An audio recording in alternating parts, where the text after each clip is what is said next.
Hi hello ಎಲ್ಲರೂ ಹೇಗಿದ್ದೀರಾ? Welcome back to Suji Vishnu logs. ಇವತ್ತು ನಾನು ಟೊಮಾಟೊ ಹುಣಸೆಹಣ್ಣು ಹಾಕಿ ರಸಮ್ ಮಾಡ್ತಾಯಿದ್ದೀನಿ. ನೀವು ಟ್ರೈ ಮಾಡಿ ನನಗೆ ಕಮೆಂಟಲ್ಲಿ ತಿಳಿಸಿ. ಪ್ಲೀಸ್ ನನ್ನ ಚಾನಲ್ನ ಸಬ್ಸ್ಕ್ರೈಬ್ ಮಾಡಿ, ವಿಡಿಯೋ ಪೂರ್ತಿಯಾಗಿ ನೋಡಿ, ಲೈಕ್ ಮಾಡಿ, ಶೇರ್ ಮಾಡಿ.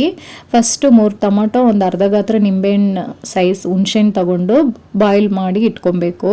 ಆಮೇಲೆ ಮಿಕ್ಸಿ ಜಾರ್ಗೆ 1 ಟೇಬಲ್ ಸ್ಪೂನ್ ಜೀರಿಗೆ, 1 ಟೇಬಲ್ ಸ್ಪೂನ್ ಪೆಪ್ಪರು, ಗಾರ್ಲಿಕ್ 1 ಗಡ್ಡೆ ತಗೋಬೇಕು, ಬೆಳ್ಳುಳ್ಳಿ, ಸ್ವಲ್ಪ ಕೊತ್ತಂಬರಿ ಸೊಪ್ಪು, ಸ್ವಲ್ಪ ಕರಿಬೇವು ಸೊಪ್ಪು ಹಾಕಿ ತರಿಯಾಗಿ ರುಬ್ಕೊಬೇಕು. ಸ್ವಲ್ಪ ನೀರು ಹಾಕಬಾರ್ದು, ಹಂಗೆ ರುಬ್ಕೋಬೇಕು.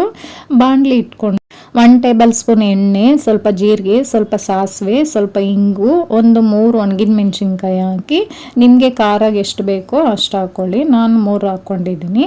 ಹಾಕಿ ಸ್ವಲ್ಪ ಫ್ರೈ ಮಾಡಿ, ಸ್ವಲ್ಪ ಕರಿಬೇವು ಸೊಪ್ಪು, ಆಮೇಲೆ ಪೇಸ್ಟ್ ಮಾಡಿರ್ತೀರಲ್ವ ತರಿಯಾಗಿ ಅದನ್ನು ಹಾಕಿ ಸ್ವಲ್ಪ ಹಸಿ ವಾಸನೆ ಹೋಗೋವರೆಗೂ ಫ್ರೈ ಮಾಡಬೇಕು. 1-2 ನಿಮಿಷ ಫ್ರೈ ಮಾಡಿಕೊಂಡ್ರೆ ಸಾಕು.